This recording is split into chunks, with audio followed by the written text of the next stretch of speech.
Guji is actually not a country, but instead a zone inside Ethiopia that was only recently formed in 2002.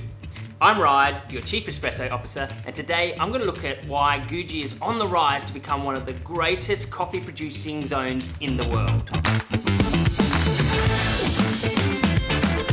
There are four major regions that produce coffee in Ethiopia. There's Sidama, Yirgacheffe, which you should know by now, Harar, and Limu. And there's also a little village called Gesha, where you might have heard a special coffee came from that place hundreds of years ago and now has traveled to Panama to be called Panama Geisha coffee. And it's the most expensive coffee in the world. So let's talk a little bit about Guji. It used to be bundled in with Sidama, and until 2002, most of the coffee coming out of Guji was actually just called Sidama coffee. But now, Guji is coming up through the ranks to claim the title of the best coffee producers in the world. And they're not that far away from it, because the coffees themselves are tasting like jasmine and floral, with melons and peaches. Those are the most common flavors that there, and they're the most highly desirable flavors in coffee. The zone, or region called Guji, is actually named after one of the tribes of the Oromo people, who have roamed the mountains and the plains for thousands of years. And in 2002, they separated to form the Guji zone and claimed their cradle land as Gurja,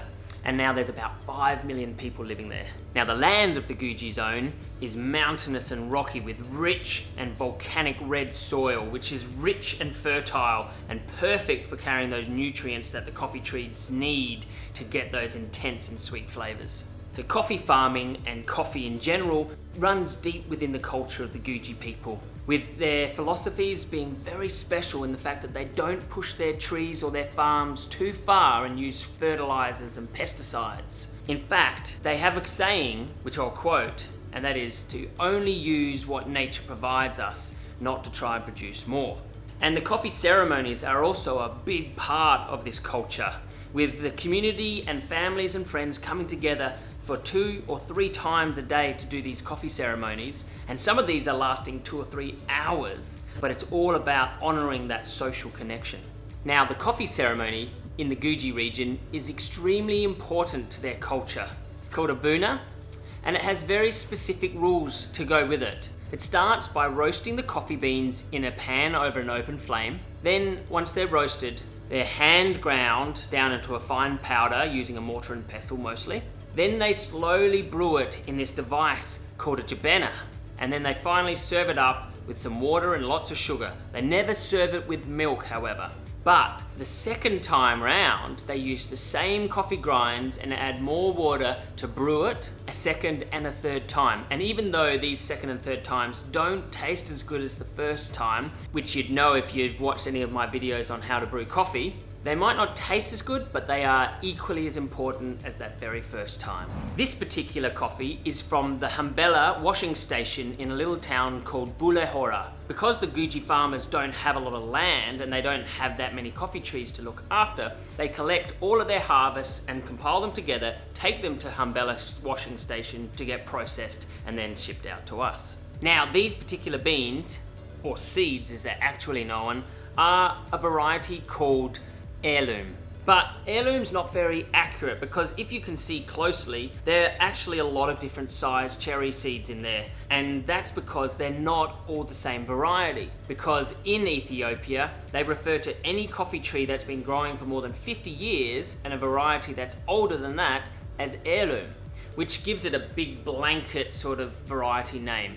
But unfortunately for the farmers, you get paid the same price whether you have a higher quality heirloom or a lower quality heirloom, because there's no classification about what variety is exactly the one that they're producing, which I think is extremely unfair, because everyone getting paid the same for different quality coffees doesn't make sense. When you've worked really hard to look after your particular farm and you've grown a really great crop, and then you just get paid the same as everyone else who didn't look after their farm well, I just disagree with that fundamentally.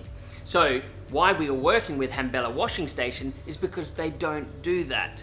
They take all of their 370 clients all of the farmers from around the local area, and they cup and grade each coffee individually based on its own qualities. So whether it's still an heirloom variety and it's under that umbrella, doesn't matter, because if you produce the greatest crop from your farm in your backyard, then you'll get paid appropriately. And that's why I love dealing with Hambella Washing Station. This particular lot was harvested just at the end of last year in areas around 1,600 meters to about 2,000 meters above sea level. And it's using a process called a natural process. But essentially, they pick the cherries from the trees ripe. They're always just picking the ripe ones. Then they lay them out on these raised sunbeds that get rotated slowly over the next 15 to 20 days until all of that juicy, sweet, intense sugars have really developed around the seed, and then goes into that seed and traps it in there, so that when we brew it here, you get all of those beautiful, sweet, intense flavors. Now, this particular processing method, along with their precision and the care and the quality of this actual crop, means that it gets a 90 out of 100 cupping quality score, which is extremely high and very hard to attain. So I'm super excited to get hold of these beans and give them a try. And to give you a reference point, Geisha coffee, Panama Geisha, and there's other ones from Costa Rica and Colombia, they usually cup around 96, and they cost about $260 to $1,000 per kilo. So to get something that's a 90 cupping quality score, I'm extremely grateful to be able to get my hands on. Now, if you live in Australia, you can purchase some of these coffee beans online at my store at coffeebeansdelivered.com.au, or you can learn about all of the brewing methods that we have, and if you're overseas, you can purchase some similar ones, quality hopefully, and use the brewing guides that I created to help you get more out of it. Or follow us on social media and we'll show you some more insights into this beautiful, delicious coffee from Guji. All right, so now that we've looked at all the history of Guji and the history of this particular special coffee, let's get to my favorite part, the tasting. So first, we're going to put 22.5 grams of coffee beans into this and weigh it. And the reason I'm starting off at 22.5 grams is because that's my base starting point. Now I can adjust it up and down after that, but to start with, I always make sure I start off with a very, very basic recipe. If you're not using scales, just grind it till it's level with the top of the basket and depress it down by 5 millimeters. So I'm grinding it, and you can see it's quite fine, but obviously it's not powdery, a little bit finer than table salt. And fill it up, compress it down, give it a nice little polish. Make sure those grinds are interlocked there, give it a polish at the end, so it just gives that bit of extra resistance for the water to pick up all those beautiful oils. And now let's have a look at that shot. That is delicious. Okay, let's try it first without some milk. Oh wow, I can definitely taste blueberries. It's like eating a whole handful of blueberries mixed with like some really juicy chocolate. This, you've outdone yourself, Guji. I can see why this cups so well. Now I'm going to try it on milk, using my unhomogenized milk because it just brings out the best flavors. Now, I'll steam, get it spinning, stretch it just a little bit. I'm only making a flat white for myself here, so I don't want to stretch it too much more. So, I first transfer it into the small one here, and I want to get this hot so it doesn't make the milk cold and change the consistency of the milk. I'm going to pour a bit of this in to here, and the reason I do this is just it gives it a silky texture, allows me to then pour hopefully some nice latte art, although I'm not on the machine as much as I like to be now, so latte art may not come.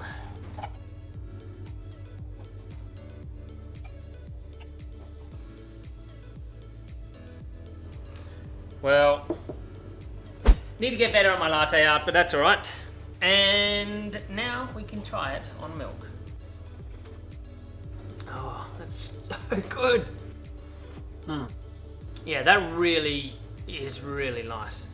So there's very light chocolate now coming through. There's a hint of that blueberryness. It's obviously very creamy, So the milk's creamy, but that is just, if you're into chocolate and blueberries, this is definitely the coffee for you. Right, so that is how we make espresso for the Guji Hambella Grade 1. And if you want to learn more about making coffee, doing espresso, check out the Ultimate Barista course online.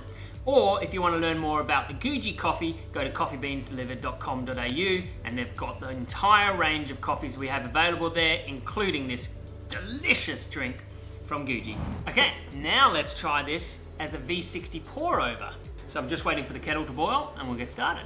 All right, so we're gonna start off with 12 grams of coffee, and I'm gonna add 204 mils of water. And the water's at 94 degrees. And this is my base one. This is how I test what all my coffees are. I'm using a ratio of 17:1.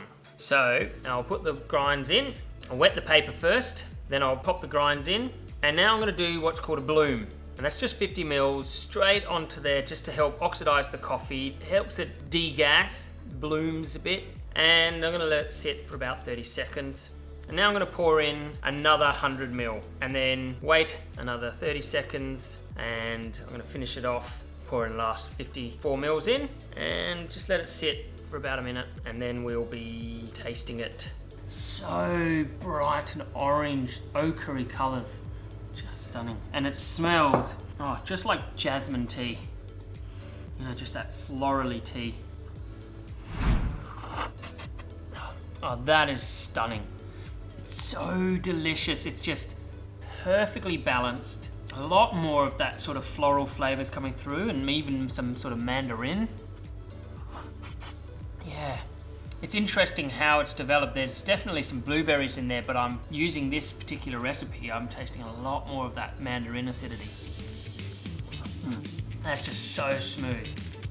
Oh, this is delicious. Probably my favorite so far. So there you have it. That's how you make beautiful V60 pour over for the Guji Hambella Grade 1 coffee. I'm Ryan, your Chief Espresso Officer. Enjoy your brew.